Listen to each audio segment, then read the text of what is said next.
கையில் நூல். ஒரு பெரிய கனவு. அதிலிருந்து உருவானதுதான் ஆலோக் இண்டஸ்ட்ரீஸ். 1986ஆம் ஆண்டு துவங்கிய இந்த நிறுவனம் ஆரம்பத்தில் வெறும் காட்டன் யான் உற்பத்தி தான் செய்தது. ஆனால் நாளடைவில் weaving, knitting, processing, garments export அனைத்திலும் காலடி பதித்தது. இன்று ஆலோக் இண்டஸ்ட்ரீஸ் இந்தியாவின் மிகப்பெரிய vertically integrated textile கம்பெனி ஆக திகழ்கிறது. அதாவது ஒரு துணிக்காக தேவைப்படும் அனைத்து படிகளும் ஒரே நிறுவனத்திலேயே நடக்கின்றன. ஆனால் வளர்ச்சி எப்போதும் நேரான பாதையில் தான் வருமா? இல்லை. 2017 வந்த பெரிய சவால் ஓவர் எக்ஸ்பான்ஷன். ஊடுருவாத கடன் சுமை 29,000 கோடி ரூபாய் கடன்.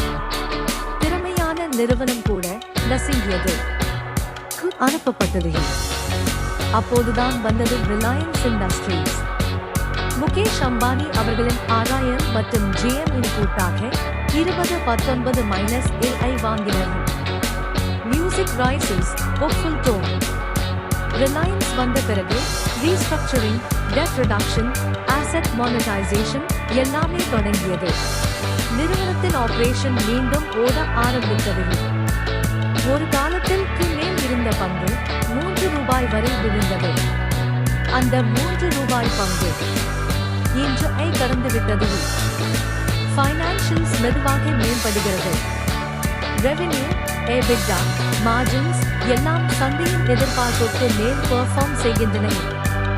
ஆனால் கலாக நாம் கவனிக்க வேண்டியது, இந்த டர்ன் அரவுண்ட் ஒரு நாள் வேலை இல்லை. இது லாங் டர்ம் கேம்.